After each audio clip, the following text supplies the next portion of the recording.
Ella, kadang saya tuh capek banget kerja dari pagi sampai sore, kadang sampai malam juga. Jadi pas sampai rumah tuh ketemu anak, godaannya gede banget. Maunya ngasih gadget aja ke anak, biar saya santai gitu. Kira-kira salah nggak sih, Bu?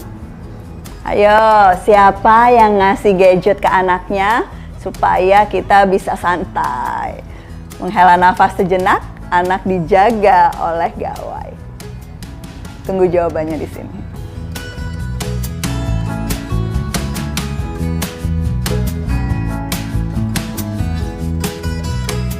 Fauji, pertanyaannya, apakah ayah boleh santai? Jawabannya boleh. Apakah orang tua penting untuk bahagia? Penting sekali. Jadi, soal bermain gadget, ingin cari waktu untuk diri sendiri, itu bukan sesuatu yang mestinya kita pertentangkan dengan apa yang dibutuhkan anak. Tidak ada istilah bahwa kebutuhan diri sendiri versus kebutuhan anak. Kenapa? Karena kita sebagai orang tua sebetulnya bisa memenuhi keduanya. Bukan cuma kebutuhan diri sendiri dan kebutuhan anak, tetapi juga kebutuhan kita sebagai pasangan, kebutuhan kita sendiri sebagai anak kepada orang tua kita, kebutuhan kita sebagai teman kerja.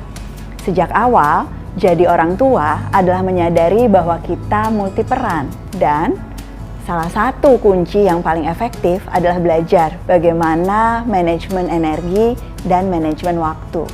Ada banyak tips dan trik yang diceritakan oleh sesama orang tua di sesi berbagi cerita rangkul atau pada saat nonton bareng di seluruh Indonesia. Saya juga belajar banyak dari pengalaman ayah ataupun ibu yang menceritakan apa yang berhasil atau tidak berhasil untuk mereka. Tetapi seringkali waktu transisi, misalnya pada saat kita berpindah dari waktu bekerja di kantor ke rumah, itu jadi salah satu kunci. Yang kedua, kesadaran bahwa sebetulnya kualitas dan kuantitas waktu sebagai orang tua itu sama pentingnya. Banyak orang tua yang setengah membenarkan bahwa mereka punya waktu yang sangat kurang dengan anaknya dengan alasan kualitasnya sudah cukup baik. Saya sering dimusuhi, tetapi saya selalu berani untuk mengatakan sebagai ayah maupun sebagai ibu, Anda butuh dua-duanya. Jadi bukan berarti nggak boleh main gawai ya, sekali lagi. Tapi pastikan bahwa waktu yang dihabiskan untuk gawai itu tidak lebih banyak daripada waktu yang dihabiskan untuk asyik bermain bersama dengan anak-anak kita. Anak yang kebutuhannya dipenuhi oleh orang tuanya juga akan belajar untuk memenuhi kebutuhan orang tuanya. Sehingga pada saat kita mengatakan bahwa kita butuh waktu bermain untuk diri kita sendiri, anak juga akan jadi lebih mudah berempati pada saat kebutuhan bermainnya dengan kita terpenuhi. Pada saat kita memberikan kesempatan anak untuk bersosialisasi dengan teman sebayanya, dia tidak akan membuat kita merasa bersalah pada saat kita juga butuh waktu untuk berkumpul dengan teman-teman kita. Jadi memenuhi kebutuhan semua anggota keluarga seringkali tidak sesulit yang kita bayangkan. Kuncinya komunikasi. Kuncinya menerapkan prinsip cinta. Belajar bersama ya. Pengasuhan adalah urusan bersama. Itu yang selalu kami percaya di keluarga kita.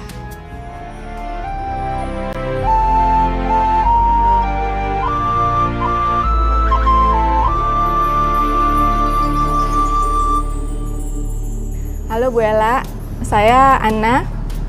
Saya punya pertanyaan, anak saya kan usianya 7 tahun.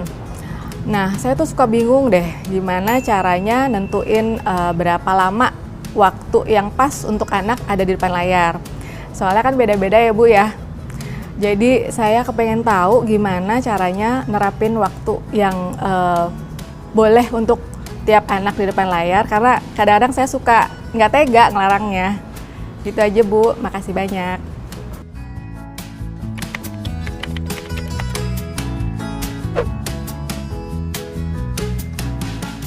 Hai Bu Ana, pasti minta resep.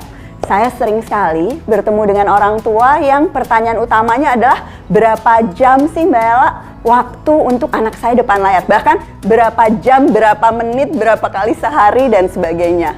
Kita semua senang sekali dapat instruksi. Padahal sebetulnya jawaban yang tepat itu perlu diadaptasi sesuai dengan masing-masing keluarga dan tentunya kondisi situasi sehari-hari yang terjadi antara anak dengan kita. Panduan utama adalah tahapan perkembangan anak. Jam yang dibutuhkan atau jam interaksi dengan layar untuk anak usia di bawah 18 bulan misalnya. Biasanya rekomendasinya adalah tidak sama sekali. Karena apa? Karena yang dibutuhkan adalah interaksi di dunia nyata, kegiatan-kegiatan permainan antara anak dengan ibu dan ayah, bukan waktu di depan layar. Tetapi kalau anak kita usianya sudah usia balita, 2 tahun ke atas, atau bahkan usianya sudah usia sekolah, tentu kita butuh panduan dan batasan yang berbeda. Di usia ini, patokannya adalah sebetulnya apa sih yang dilakukan anak dengan layarnya. Jadi bukan hanya jumlah waktunya atau kuantitas menitnya, tetapi pada saat dia berada di depan layar dan berinteraksi dengan menggunakan gawai, apa yang dilakukannya. Karena beda sekali kalau waktu dihabiskan untuk misalnya berinteraksi dengan keluarga yang ada di kota yang berbeda. Mungkin bisa panjang, 1 atau 2 jam. Waktu itu jadi waktu sosialisasi yang berharga dibandingkan misalnya dengan waktu 2 jam yang sama yang hanya digunakan untuk bermain game yang penuh dengan kekerasan dan dilakukan sendirian. Jadi patokannya berkait dengan kualitas waktu di depan layar itu sendiri. Waktu di depan layar juga bukan hanya soal pembatasan, tetapi berkait dengan keseimbangan jadwal yang dilalui oleh anak-anak kita. Jangan sampai waktu yang dihabiskan bersama gawai kemudian mengganggu fungsinya sehari-hari, misalnya mengganggu pola makan dan tidurnya atau mengurangi waktu yang dilakukan untuk beraktivitas di luar rumah. Jadi, lihat dan refleksikan sebetulnya bagaimana tahap perkembangan anak kita, apa kebutuhan dan jadwalnya, kemudian apakah pola disiplin yang sudah diterapkan di keluarga kita sebetulnya membantu untuk anak bisa menerapkan batasan ini dan orang tua terus memberikan bimbingan sehingga pelaksanaannya konsisten. Jadi bukan hanya tentang aturan yang ditetapkan di hari pertama, tetapi berminggu-minggu kemudian sudah bubar jalan dan kembali ke kebiasaan lama. Dicoba ya Bu Ana, dicoba untuk selalu mencari cara. Ingat impian tinggi, nerima tanpa drama, tidak takut salah, dan asyik bermain bersama. Buat semua yang menyaksikan, kalau ada pertanyaan lain, jangan lupa kirimkan ke akun keluarga kita.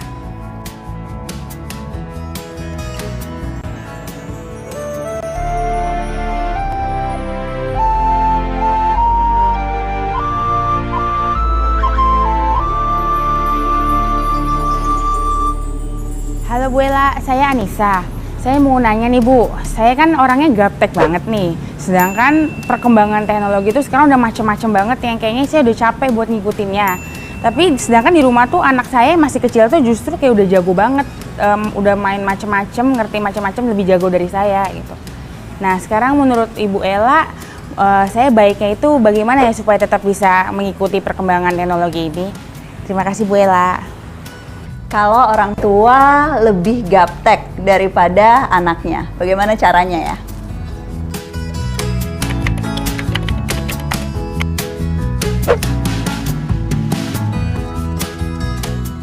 Kenyataannya, hampir semua anak memang akan jadi jauh lebih jago dalam bidang teknologi dibandingkan dengan orang tuanya. Jangankan bicara tentang anak remaja, kadang-kadang anak balita pun tahu lebih banyak atau tahu lebih cepat daripada kita. Tetapi apakah itu artinya kita menyerah? Gimana Bu Anissa? Bu Anissa nih yang mengajukan pertanyaan ini. Apakah ada tantangan itu membuat kita kemudian membiarkan anak-anak kita sendirian di dunia digital? Tentu tidak. Dalam kenyataannya juga, tapi di keluarga kita sering sekali kami bertemu dengan orang tua yang bercerita tentang hambatan-hambatan ini dan kemudian cari 1001 alasan untuk mengatakan bahwa saya gaptek, biarkanlah anak saya belajar sendirian. Jadi banyak yang memang nggak mau tahu. Atau ada juga yang kemudian khawatirnya berlebihan. Lebih baik saya larang total karena apa yang ada di dunia digital itu bisa membahayakan. Lupa bahwa dunia digital juga bisa jadi sarana edukasi yang sangat efektif kalau kita nggak berhenti hanya di gaptek, kalau kita ingin mendampingi anak-anak kita di sini. Ada juga orang tua yang niatnya luar biasa. Saya nggak mau gaptek lagi, saya mau mendampingi anak.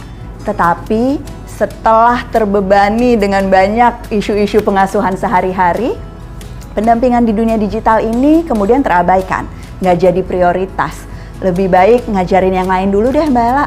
Mendingan ngajarin anak lancar membaca atau hafal perkalian, tetapi lupa bahwa tantangan dunia digital dan kesempatan mereka untuk menggunakannya itu sebetulnya sudah ada di hadapan kita sehari-hari. Jadi jangan ditunda lagi. Yang terakhir, ada orang tua yang kemudian menggunakan alasan nggak enakan. Tidak bisa memberikan batasan pada anak atau menolak untuk ikut belajar di dunia digital hanya karena semua orang sudah melakukannya. Jadi nggak enak kalau anak kita dibanding-bandingkan dengan anak tetangga yang seolah-olah sudah boleh melakukan banyak hal dan membuat kita jadi kendor pada saat melakukan pembatasan pada anak. Nggak mudah memang mengasuh anak di dunia digital. Tetapi kita semua perlu belajar untuk mencintai dengan lebih baik, belajar dan percaya bahwa pengasuhan sebetulnya urusan bersama. Karena itu, ikut belajar bersama yuk di keluarga kita. Dan jangan lupa, kalau masih ada kegelisahan yang lain, kalau masih ada pertanyaan yang lain, diajukan pada saya dan teman-teman rangkul relawan keluarga kita yang ada di penjuru Nusantara.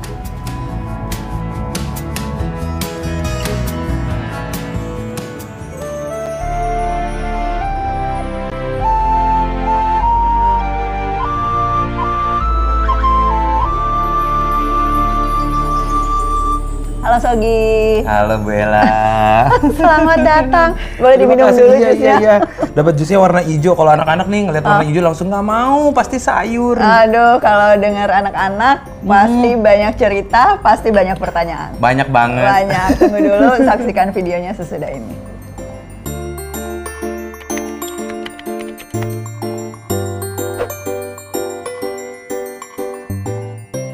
Iya Bu Ella. Gimana? Curhat lagi ya. Boleh. Padahal bukan hari Selasa loh. Enggak. Iya biasa. Nah, kemarin kan liburan ya anak-anak gitu, banyak di rumah. Kebetulan juga nggak terlalu banyak program liburannya. Kita sebagai orang tua kan masih pada kerja gitu. Terus akhirnya mereka kayaknya jadi lebih mesra sama gawai. Terus habis itu Ngomong mesranya sambil agak-agak prihatin. Iya, prihatin nih. Jadi akhirnya ngobrol sama beberapa teman juga. Terjadinya juga kurang lebih sama seperti itu. Nah, salah satu yang ada di benak kita, aku dan teman-teman ini, bener nggak sih Bu bahwa si dunia digital ini emang negatif banget lah buat anak-anak kita. Kita jadinya ketakutan ya gitu. Bener nggak sih Bu? Enggak sama sekali, karena sebetulnya yang menakutkan itu adalah kalau anak kita tuh nggak dipersiapkan. Yang menakutkan justru kalau anak kita nggak berdaya. Kenapa? Karena dunia digitalnya tuh sudah ada. Dunia digitalnya sudah jadi bagian dari kehidupan mereka sehari-hari. Ya. Nah, jadi kalau kita mau bilang dihindari, negatif dan sebagainya, itu juga sesuatu yang nggak mungkin sih, gitu ya. Jadi yang kita perlu lakukan ya sama seperti kita ngajarin anak nyebrang jalan, sama seperti kita ngajarin anak naik sepeda. Ya kita harus yakin bahwa sebetulnya anak punya kemampuannya. Dan di sisi lain, sebetulnya kita perlu yakin bahwa berada di dunia digital itu tuh ngasih anak banyak latihan loh, Gi. Banyak latihan supaya dia justru dapat berbagai kecerdasan yang lebih mudah untuk diajarkan dan ditumbuhkan di dunia digital. Nah, dari penjelasan Bu Ella aja tadi, kita sebagai orang tua yang, wow, terus kita harus ngapain lagi ya? Kayaknya kita sudah memberi batasan dari durasi, memberi batasan apa yang boleh dimainin, apa yang boleh ditonton, apa enggak. gitu. Nah. Ada lagi nggak sih yang bisa kita Nah, lakukan? kalau dari pengalaman aku tuh kebanyakan orang tua pada saat ngomong gawai atau dunia digital tuh hebohnya kan sama peraturannya kan, Ya. sama kesepakatannya, sama Betul. batasannya. Nah itu tuh penting tentu. Kalau di keluarga kita bahas juga tuh soal berapa lama, cara Ya. bikin kesepakatan dan sebagainya. Tapi itu tuh nggak cukup. Karena apa? Karena kalau ngelakuin apapun dalam pengasuhan kita tuh butuh punya tujuan. Jadi bukan cuma sesuatu yang kayak oke ini harus dibatasi, ini harus disepakati, tetapi tujuan kita sama anak untuk menumbuhkan apa sih di dunia digital, kecerdasan seperti apa. Jadi kita juga interaksinya nggak melulu negatif, Iya. tapi justru bagaimana memanfaatkan si dunia digital, bagaimana memanfaatkan gawai untuk tujuan-tujuan yang positif. Oke, gimana tuh nge-set goalnya tuh? Soalnya yang kita baca itu cuman apa namanya, review tentang game ini. Oh, bahaya, boleh gitu. Ini atau- bahaya nggak boleh gitu. Nah tujuannya kalau di keluarga kita bilangnya sebetulnya interaksi dunia digital tuh menyiapkan anak untuk cerdas di masa depan. Kenapa? Karena sekarang pun hampir separuh mungkin kehidupan kita tuh ada di dunia maya gitu ya, setengah di dunia nyata. Bayangkan 10, 20 tahun, 30 tahun lagi itu kan pasti kemampuan anak buat Lebih survive canggih iya harus lebih canggih lagi. Nah jadi ada 4 nih kecerdasan masa depan. Oke. Yang pertama, dengan adanya dunia digital kita bisa ngelatih anak untuk jadi makin kritis. Nah, Nah, yang kedua, sebutin dulu ya, nanti tahan dulu pertanyaannya. Yang kedua, anak-anak akan tumbuh dengan punya komitmen yang lebih baik pada faktor-faktor keamanan. Nanti kita baca sama-sama, bisa baca di bukunya, bisa nanti aku Oke, cerita juga. kritis komitmen. Kritis komitmen. Nah, yang ketiga, dunia digital ngasih kesempatan anak untuk ngelatih kolaborasi. kolaborasi. Oke, Oke, nah. so far sih mereka main sama temen-temen sih Gitu ya, kolaborasi. tapi lebih dari itu. Oh, lebih dari itu. Iya. Yang keempat, melatih anak untuk terus menumbuhkan kreativitas. Kreativitas. Oke, kalau kreativitas kayaknya aku paling setuju untuk Oke, kayak gitu. oke. Tapi orang tua itu paling takut kalau tiba-tiba anaknya kritis. Oh, kritis ya? Kita tuh selalu ngerasa nggak siap anak kita jadi kritis. Iya enggak. Biasanya orang tua gini, Iya, iya. boleh kok tanya-tanya, Iya, boleh kok kritis, boleh kok berdebat, tapi sama orang lain aja, jangan sama gua. Bener, dilempar. Iya. Oke, kritis itu. Padahal anak tuh belajar kritis itu pada saat dia menghadapi informasi kan. Informasinya banyak banget. Anak harus dilatih ngebedain mana informasi yang kredibel, mana informasi yang benar, mana yang hoax, mana informasi yang dia butuh, mana informasi yang dia nggak butuh, mana informasi yang dari sumber yang terpercaya dan tahu banyak tentang itu, mana informasi yang ditulis oleh sembarang orang. Nah, banyak sekali kesempatan pada saat pakai mesin pencari gitu ya, pada saat terima pesan-pesan media yang sebetulnya bisa dipakai oleh orang tua untuk membahas itu. Nah, tapi susahnya kebanyakan orang tua, ya udah percaya aja apa kata mama. Kalau anak nanti datang dengan pendapat yang berbeda, mama, Iya, bener. aku katanya sih ini gini, enggak itu salah gitu ya. Padahal mungkin mamanya yang salah. Iya.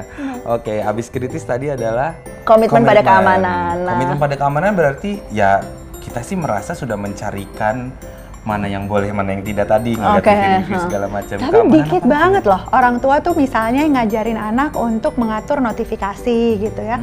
Atau orang tua yang mengajarkan anak sebetulnya batas-batas privasi itu di mana. Malah seringkali kadang-kadang orang tua tuh nggak menghormati privasi anaknya pada saat dia memposting sesuatu di sosial media. Aku aja kadang-kadang masih suka tuh ketelepasan. Misalnya nggak nanya anak boleh nggak fotonya di post gitu.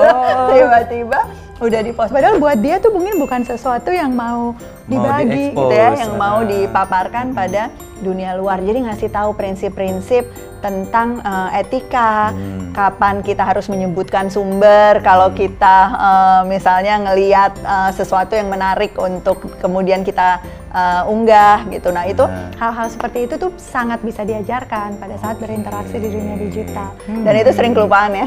Sering kelupaan. Emang pernah gitu nanya sama anak, nah aku mau posting nggak? Ayo pernah nanya nggak? Suka. Ngaku boleh ngaku tapi nggak usah di sini. Nah yang ketiga tuh kolaborasi. Ya. Kolaborasi itu maksudnya berkolaborasi dengan siapa nih? Nah itu dia, berkolaborasi dengan siapa kan? Kolaborasinya itu sebetulnya kalau tujuan kita jangka panjang, dia perlu berkolaborasi dengan sebanyak mungkin dan seberagam mungkin orang. Jadi juga sosial media itu kan sebetulnya kesempatan kita untuk berkenalan, bekerja sama dengan orang-orang yang ada di luar lingkaran kita. Kalau di sosial media nguprek-ngupreknya sama orang yang udah ketemu berjam-jam di sekolah gitu ya misalnya, tapi bukannya mencari misalnya ahli-ahli atau guru-guru yang dia mau belajar bidang yang spesifik. Oke. Nah, atau dia ingin ikut kegiatan atau proyek tertentu bersama dengan anak-anak lain di mancanegara. Itu kan Iya. dulu waktu zaman kita kecil nggak Susah, dimungkinkan iya. dan susah sekali gitu ya. Atau dia punya ide, dia pengen melakukan crowdfunding atau dia pengen nyumbang ke sebuah sesuatu yang ternyata menarik gerakan-gerakan yang letaknya jauh dari tempat tinggalnya, pengen ikut terlibat. Itu semuanya jadi sangat mungkin dengan dunia digital asal dikasih kesempatannya. Nah, tapi coba lihat diri kita sendiri deh, kita jangan-jangan di sosial media ngoploknya sama orang yang itu-itu aja juga gitu ya. Iya bener ya, digital ketemu, hari-hari ketemu, jadi orangnya lo lagi. Kolaborasi harus diajarin dari sekarang berarti ya. Betul, dilatihkan dan dicontohkan. Oke. Bukan cuma dikasih, dicontohkan. dicontohkan. Mari mama papa semuanya. Terus yang terakhir tadi kreativitas. Kalau kreativitas sih kayaknya Pasti banyak ya. contoh nih Sogi. Pernah Iya. nggak ngelakuin sesuatu pakai gadget atau pakai tools digital sama anak-anak? Yang paling deket sih adalah tiba-tiba si Ade bisa banyak gerakan dance. Oke. Jadi kita tanya taunya dari mana, dari tutorial-tutorial yang dia tonton begitu. Terus habis itu kita jadi ikut nonton karena kan khawatir ya. Ini yang tutorial apa? siapa? Untungnya anak-anak lagi videonya Oke, gitu. Kemudian kalau si kakak itu tiba-tiba hafal sejarah. Dia tahu kapan mesin ini dibuat, mobil ini dibuat, segala macam. Hal-hal yang ternyata itu menarik buat dia, yang selama ini kayaknya kita nggak pernah berikan atau belikan bukunya atau yang lain. Ternyata si kakak jadi tahu dunia otomotif sekarang. Dia seneng banget sama dunia otomotif. Oke, nah itu kan udah bagus banget tuh modalnya. Pada saat kita ngomong kreativitas, habis itu yang perlu dirangsang adalah anak nggak cuma mengkonsumsi sesuatu yang positif, tetapi kemudian karyanya dia apa sih dari situ? Kalau dia habis belajar nari gitu ya, dari koreografi orang lain, habis itu dia bisa bikin koreografi sendiri nggak sih? Terus habis itu ngajarin orang lain bikin karya video juga misalnya, atau si kakak habis baca informasi tentang dunia otomotif gitu. Bisa nggak dia ngerangkum ulang itu, bikin review sama blog-blog di bidang otomotif, atau dia bikin video yang nerangin itu. Jadi yang kita mau lakukan dengan dunia digital sebetulnya tujuannya pada akhirnya anak bukan cuma mengkonsumsi sesuatu yang baik, tapi dia kemudian bisa berkreasi dan menghasilkan karya-karya. Dan kebayang dong kalau anaknya udah kritis kayak gitu, udah punya komitmen yang tinggi, udah biasa kolaborasi, udah biasa berkreasi, bakal sukses nggak di masa depan kira-kira? Iya ya, udah sejalan ya. Betul. Dia tinggal numpang di atas kereta digital yang terus melaju karena kita nggak pernah tahu teknologi akan secanggih apa lagi akhirnya nanti di masa depan. Dan apapun pekerjaan yang akan dia lakukan, apapun bidang yang dia minati dan ingin dia dalami, itu sebetulnya dengan modal 4 kecerdasan masa depan itu, insya Allah apapun yang nanti dia pilih, ya akan bisa gitu ya. Mau jadi apapun dengan 4 modal itu, bukan cuma survive di dunia digital, tapi flourish. Wah, PR-nya banyak nih. PR-nya banyak. Tapi pasti bisa kan kita semua kan? Pasti bisa dong, karena belajar sama-sama, karena pengasuhan adalah urusan bersama. Urusan bersama. Bu Ella terima kasih banyak loh. Sama-sama, terima kasih. Curhat-curhatnya. Ini boleh diminum lagi kan? Boleh dong.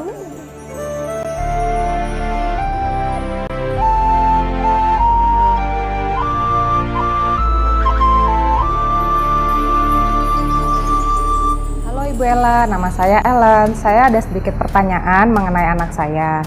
Jadi anak saya itu suka ngeklik-klik sendiri kalau lagi main YouTube. Nah, saya tuh kadang-kadang suka khawatir sendiri, takutnya dia bisa mengakses atau menonton hal-hal yang nggak sesuai. Karena kadang-kadang saya juga nggak bisa nemenin gitu. Jadi pertanyaan saya, ada nggak sih aplikasi yang bisa saya gunakan untuk mengawasi anak saya ketika dia mengakses dunia digital gitu? Itu aja sih, terima kasih.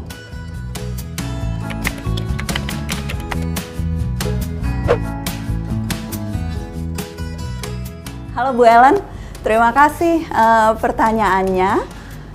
Kalau bicara tentang aplikasi parental control, itu banyak sekali pilihan-pilihan yang bisa dibandingkan oleh orang tua sebetulnya apa yang paling cocok untuk digunakan. Bahkan memilih dan membandingkannya bisa dilakukan bersama anak loh. Yang paling penting, aplikasi parental control itu tidak digunakan untuk memata-matai anak. Jadi anak perlu tahu bahwa ada aplikasi itu, dan terlebih lagi tidak digunakan untuk mengancam atau menakut-nakuti anak.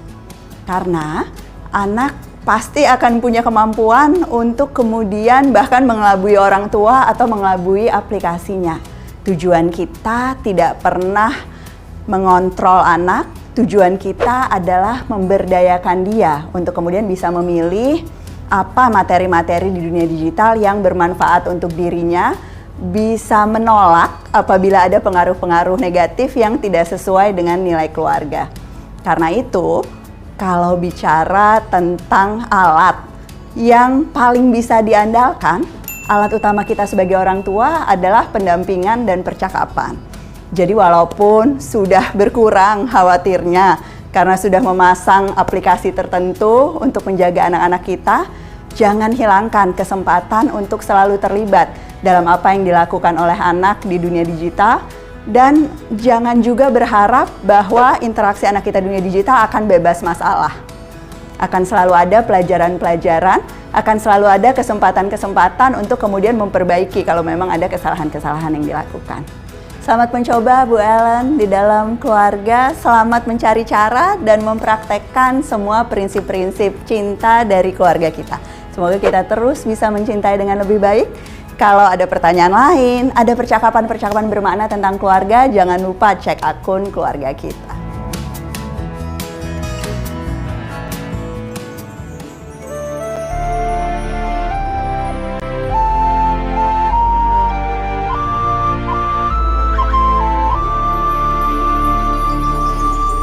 Halo Bu Ella, aku mau tanya nih, aku kan sudah ada kesepakatan sama anak mengenai penggunaan gadget.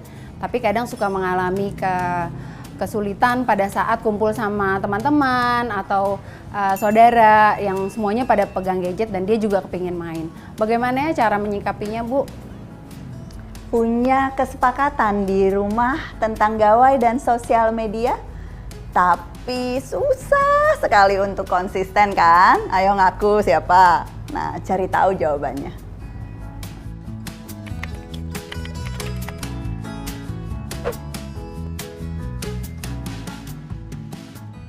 Masalah inkonsistensi dialami oleh semua keluarga. Nah, untungnya kalau kita belajar bersama di keluarga kita, jawaban apapun yang perlu Bapak dan Ibu ingat, terutama Bu Rika, ingat ya Bu Rika, selalu pakai prinsip cinta. Prinsip pertama, cari cara. Jadi, kalau sudah punya aturan bersama, kesepakatan di rumah, tetapi belum berhasil, tetap perlu cari cara yang lain. Dibikin tertulis, bikin tempat menyimpan handphone di malam hari dengan mencoba berkreasi sama anak misalnya. Kita terus cari cara karena tujuan jangka panjang kita memang seringkali tidak mudah tercapai. Tetapi jangan sampai kemudian kesepakatannya dibuang ya. Cari cara untuk tetap konsisten. Yang kedua, ingat impian tinggi. Saya tahu kadang-kadang rasanya frustasi, kesepakatannya nggak berhasil. Ya sudah, kita lupakan saja, biarkan anak bebas tanpa aturan di rumah. Jangan, percayalah, anak pasti akan bisa punya batasan untuk dirinya sendiri, tetapi seringkali waktunya agak lebih lama daripada apa yang ada di bayangan orang tua. Jadi mulai dengan kesepakatan-kesepakatan yang 1 atau 2 saja dan yang lebih sederhana, biarkan anak dapat latihan dan tahapan sampai pada akhirnya bisa mengikuti semua kesepakatan bersama. Yang ketiga, katanya paling susah nih, N-nya nerima tanpa drama. Seringkali anaknya nangis-nangis atau berteriak-teriak dan meminta kita untuk mengalah. Seringkali inkonsistensi muncul pada saat ada di rumah mertua atau di tempat-tempat tertentu pada saat kita sedang terburu-buru. Hati-hati ya, ingat untuk selalu mengendalikan emosi dan menerima bahwa kesalahan emosi anak yang meledak-ledak adalah bagian dari proses belajarnya. Yang keempat, tidak takut salah. Kalau jadi orang tua, apalagi menghadapi tantangan yang berkaitan dengan dunia digital dan sosial media, kita seringkali memang perlu terus mencoba. Kadang-kadang ada masa di mana rasanya anak memusuhi kita. Jangan khawatir, itu bagian dari peran kita. Peran kita untuk menerapkan disiplin yang selalu dengan cara positif di rumah masing-masing. Ada proses trial dan errornya biasa, tapi pasti ada jalan keluarnya. Yang terakhir penting sekali, asyik main bersama. Kenapa? Karena di keluarga kita percaya bahwa yang paling penting adalah jadwal yang seimbang. Penggunaan gawai yang bukan dilarang sama sekali, tetapi dilengkapi dengan interaksi yang humoris di dalam keluarga, dilengkapi dengan kegiatan-kegiatan permainan bersama. Jadi jangan lupa ya, cari cara, ingat impian tinggi, nerima tanpa drama, tidak takut salah, dan asyik bermain bersama. Dan jangan lupa ikut belajar terus di keluarga kita, karena tidak ada orang tua yang sempurna.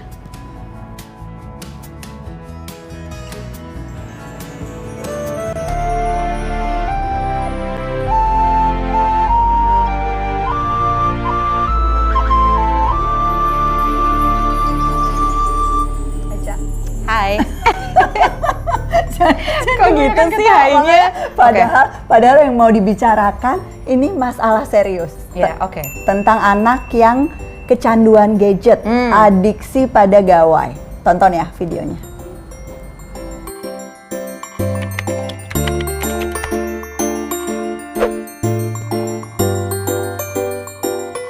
Assalamualaikum. Waalaikumsalam warahmatullahi wabarakatuh. Ada apa nih, Bu? Tamu-tamuan ya kita ceritanya. Mau dapat ini, Ca. Apa, Kak? Ingin diskusi sebetulnya soal gadget. Kayla tahu Aca banyak pertanyaan soal itu, dan banyak sekali orang tua di keluarga kita yang juga seringkali punya kekhawatiran. Kalau di Aca nih, apa pertanyaan yang paling mengganggu? Sebenarnya di lingkungan kita sendiri langsung sih kayaknya nggak usah jauh-jauh, misalnya ya kayak Megumi sama Mishka, ya karena umur-umur yang dimana tuh ya di lingkungannya mereka juga apalagi udah sekolah kan Megumi, jadi semuanya tuh udah apa-apa gadget, belajar lewat gadget, main lewat gadget, apa-apa taunya dari gadget gitu. Nah sementara ponakan-ponakan Aca itu juga kayak gitu, jadi kalau ngumpul itu nggak lain ya pasti gadget urusannya, dan suka ngiri-ngirian kan. Jadi misalnya satu dikasih gadget, yang satu nggak dikasih, ngiri, marah, ya kan, kesel. Kenapa yang dikasih kok cuman kakaknya doang? Atau bahkan sekecil aja nih, ada hal kecil aja kayak misalnya aku kasih gadget dari, misalnya aku ngasih Megumi itu pakai HP aku. Sementara si Miska pakai iPad-nya sendiri. Nah itu bisa ngambek, kenapa sih kok iPad ibu bisa dikasih ke kakak, sementara aku dikasihnya pakai iPad aku sendiri. Bahkan mereka punya iPad sendiri loh. Oke, nah itu Ya. nanti topik lain ya. Nggak boleh anak Sorry, punya ini terlalu bersemangat ya. punya iPad sendiri, karena kalau ini ya tetap punyanya orang tuanya dan kepada anak dipinjamkan dengan tanggung jawab. Nah, tapi memang kalau ngomong gadget tuh kayaknya banyak sekali hal yang harus kita pelajari kan? Benar. Nah, yang paling ingin kita hindari sebetulnya adalah anak yang menggunakan gadget tanpa aturan sama sekali. Dan anak-anak seperti ini yang kemudian pada akhirnya punya resiko adiksi. Jadi kayak kecanduan narkoba gitu loh, Ca. Yang betul-betul obsesi yang ada di pikirannya cuma soal gawai, yang betul-betul sulit sekali mengendalikan diri, sehingga tingkah lakunya pada saat lagi pakai gawai atau lagi kehilangan gawainya pun kayak sakau gitu. Iya. Jadi kayak uring-uringan gelisah gitu ya, Kak, berarti Uring-uringan ya? gelisah, terus konflik sama orang tua soal itu tuh betul-betul luar biasa, yang kalau gadgetnya diambil tuh bisa teriak-teriak atau Iya. kayak histeria berlebihan, sering bohong. Dan bilang enggak kok, orang-orang lain udah pada tidur, dia bisa bangun dan Iya, kemudian benar. main gadgetnya Dan dia juga sendiri. jadi kurang respect ya sama lingkungannya ya, terutama orang Sangat, tuanya betul, sih. karena kemudian dia kayak lebih banyak menghabiskan waktunya untuk itu, yang bisa berjam-jam sehari, sampai fungsi-fungsi sehari-harinya, misalnya dia ada tugas PR, Iya. itu nggak dikerjain, aktivitas yang biasanya dia suka main bola sama anak tetangga dan sebagainya, itu juga berkurang drastis. Iya, Jadi benar. waktu bangunnya tuh dihabiskan memang satu-satunya hanya untuk itu. Yang lain kalau diajak ngapa-ngapain juga nggak seru, pokoknya yang seru cuma kalau lagi main gadget. Bener sih, Kak. Ya setidaknya sudah melewati itu ya. Sudah melewati itu. Nggak mudah loh ternyata. Susah banget, Kak, Susah beneran banget. susah banget. Apalagi ya itu menyamakan visi misi antara ya suami dan istri, itu kan riweh ya, kayak agak lumayan berdebat sih. Cuman akhirnya si Desta pun juga akhirnya menyamakan lah itu, bahwa ya nggak bisa nih. Ya akhirnya sekarang, kalau dulu kan apa-apa ya biasalah Kak, abisnya apalagi kalau lagi ngomong-ngomong sama teman-teman itu bisa tuh kayak nangis gadget, ya udah nih main gadget aja, bisa kayak gitu. Jadi jangan-jangan kadang-kadang malah Iya justru kan? kecanduan anaknya itu karena kita empanin terus. Iya, ya, dan guys. ternyata itu memang kesalahan dari mungkin ya jangan sampai nih, jangan-jangan dari orang tuanya sendiri, dan akhirnya sekarang udah dibatasin, cuman Sabtu Minggu boleh main gadget, Senin sampai Jumat nggak bisa. Dan anaknya pun jadi kayak misalnya hari Jumat, dan padahal ini hari libur kan ya Kak, ini bisa nih misalnya, ya udah deh boleh main gadget kok, tapi kan ini bukan hari Sabtu Minggu Bu. Oh iya juga sih, ya udah nggak usah. Nah itu tanda-tanda Gitu. anak udah berdaya dan Jadi udah udah, paham. bener. Jadi justru dia yang bisa ngingetin kita Finally ya. sih Kak, Finally. susah banget loh untuk mencapai itu, Betul. berbulan-bulan. Sempet puasa total gadget nggak, Cak? Nggak pakai sama sekali, nggak sempet sampai ke tahap itu? Enggak sih. Enggak, karena Jadi kalau susah sih, misalnya Kak. enggak dan nggak harus juga kalau Iya. misalnya memang bisa dibatasi, bisa menyepakati aturan, ya nggak apa-apa. Jadi proses menguranginya pelan-pelan. Tapi kalau udah sampai ke tahap adiksi, itu yang kita perluin sebetulnya memang kayak detox gitu. Jadi betul-betul puasa total, sama sekali nggak pakai gadget atau sosial media 2 atau 3 minggu untuk kemudian mengubah kebiasaannya. Iya benar. Nah itu pasti susah. Kebanyakan orang tua itu pada saat diminta berhenti total, jadi datang nih, alah khawatir, anakku kecanduan dan sebagainya. Tapi terus kalau sarannya udah berhenti total, boleh saran lain nggak? Langsung bingung karena takut nggak, aduh gimana Ah, ya. gimana? Nah, jadi buat teman-teman yang merasa punya kekhawatiran, merasa perlu melakukan sesuatu, coba cek ya, apakah anak-anak kita itu memang di tahap yang suka gawai atau sudah sampai ke tahap sukanya berlebihan dan sampai ke tahap kecanduan. Karena cara menanganinya, cara intervensinya itu akan berbeda-beda. Mudah-mudahan sih nggak banyak Nggak yang sampai sudah ya. sampai ke tahap kecanduan itu. Nah, tapi kalau ingin tahu lebih banyak, ingin mempraktekkan apa yang tadi saya dan Aca bicarakan, jangan lupa cek ke keluarga.